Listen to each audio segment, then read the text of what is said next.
The preacher's widow lived behind lace curtains and silence, a figure that the town both pitied and revered, her black garments a shield that disguised the storm of feelings she buried deep within. By day she moved with quiet dignity, tending her garden, attending services, answering with soft nods when spoken to.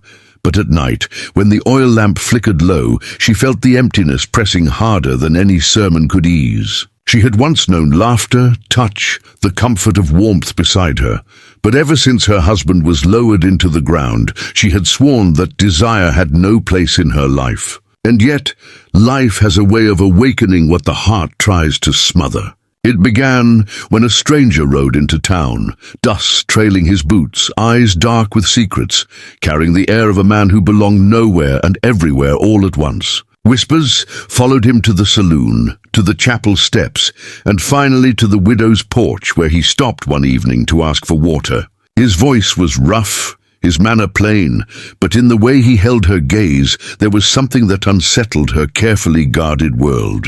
She tried to dismiss it as weariness, as hunger for companionship disguised as attraction. Yet when his hand brushed hers while she passed the cup, a spark leapt unbidden, hot and sharp, searing through the walls she had so carefully built. That night she lay awake, listening to the crickets, feeling the phantom warmth of his fingers. And for the first time in years, she admitted to herself that she was not just a widow wrapped in mourning. She was still a woman, alive, aching, and dangerously close to being seen.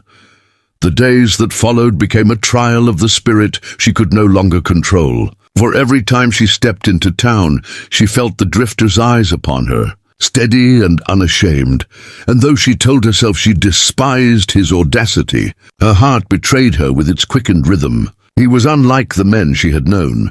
He bowed to no one, carried no fear of scandal, and walked with the slow certainty of someone who had weathered storms far harsher than gossip. The widow found herself inventing errands, lingering near the general store or the well where she knew he might pass. And when their paths crossed, she would feign indifference, though inside her pulse hammered like the wings of a caged bird. The townsfolk noticed too, their whispers curling like smoke, the preacher's widow and the stranger, but instead of shame she felt a dangerous thrill, as though their judgment only fanned the flame she tried so desperately to hide. At night she scolded herself in prayer, asking forgiveness for thoughts that wandered into forbidden pastures. Yet when the wind rattled the shutters, she imagined his knock at her door, imagined him stepping inside and breaking the silence that had ruled her home for so long.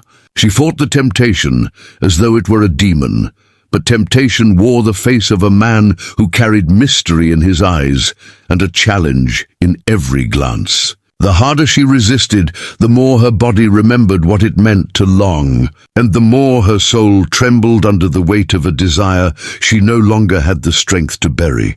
One evening, as the sun bled into the horizon and the church bell tolled its mournful echo, the widow found herself standing by the fence that bordered her land, staring at the dust trail where the drifter often rode. She told herself she was merely watching the road, guarding against trouble, yet when his silhouette appeared against the crimson sky, her breath caught, betraying her secret even to herself. He dismounted, with the casual grace of someone who belonged to no law but his own, and when his boots crunched over the gravel toward her gate, she felt her knees weaken beneath the weight of anticipation. Their eyes met, hers wary, his unwavering, and in that long silence the air seemed charged, as if the very earth held its breath. He asked no permission, only leaned against the fence post, his voice low and steady as he spoke of storms he had outrun, of places far from the town's narrow gaze. For an instant she almost pulled away,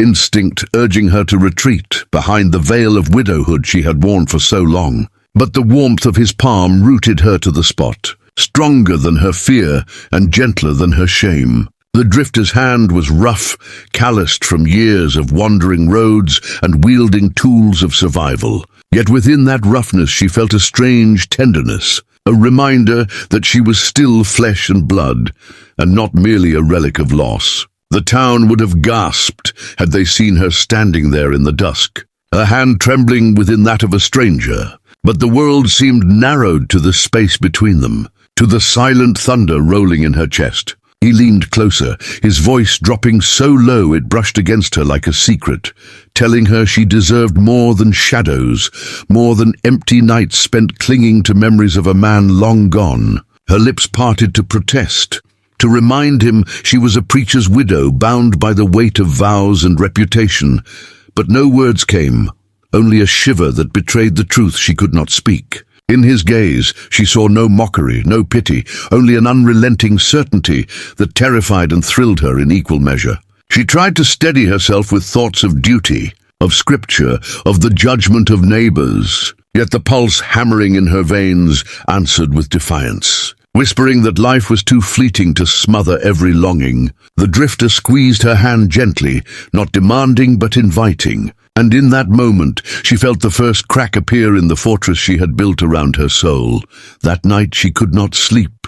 Her body restless beneath the weight of thoughts, she dared not confess even to the silence of her room. The feel of his hand lingered on her skin like a brand, igniting sparks that refused to die no matter how tightly she wrapped herself in prayer. She sat by the window staring out at the moonlit fields, her heart a battlefield where duty clashed against desire, and for the first time she admitted that desire was winning. The drifter had awakened something she thought had been buried with her husband, a hunger for life, for touch, for the simple human closeness that years of loneliness had denied her.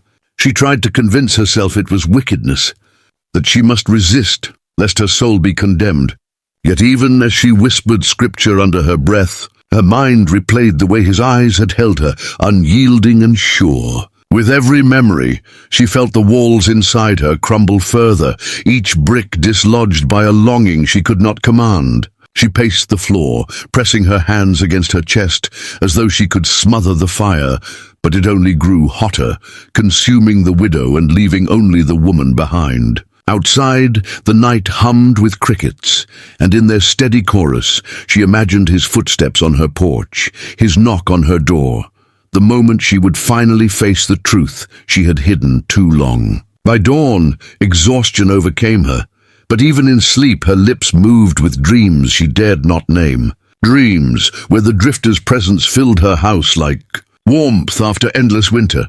The following morning, she carried herself through town with the same practiced grace she had worn since her husband's passing. But inside her every nerve still burned with the echoes of the night before. She greeted neighbors, offered polite smiles, and endured the weight of whispers that always followed her. But her thoughts wandered restlessly toward the saloon where she knew the drifter sometimes lingered.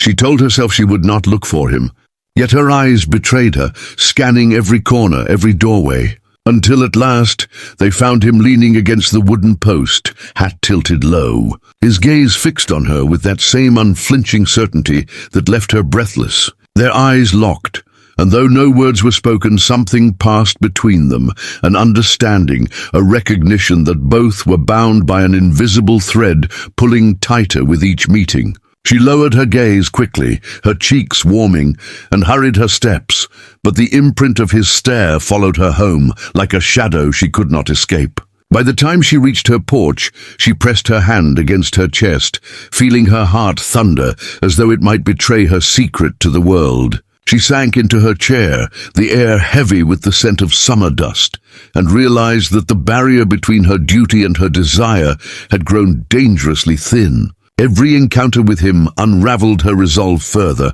until she could no longer pretend that what she felt was fleeting temptation. It was something deeper, stronger, and far more dangerous, a flame that once fully ignited would consume everything she had tried so desperately to protect. That evening, the sky burned with the colors of fire. Streaks of crimson and gold spilling across the horizon, as if the heavens themselves knew the war raging within her. She stood on her porch, arms folded tightly against her chest, watching the road stretch out like a ribbon into the unknown, when she saw him approaching once more. The drifter moved with an ease that unsettled her, his presence carrying both danger and promise, and though she told herself to retreat inside, her feet betrayed her, keeping her rooted to the spot. When he reached the gate, he did not call out or tip his hat as men usually did. Instead, he simply looked at her long and steady until she felt her breath falter. The silence between them throbbed with unspoken words, thick with the weight of everything she tried to bury. He stepped closer, resting one arm against the fence as though he belonged there, and said in his low, steady voice that life was too short to live chained to ghosts. His words struck her like a blow, for they carried the truth she had tried so hard to deny. She wanted to answer, to tell him he was wrong, that she was bound by vows, by the memory.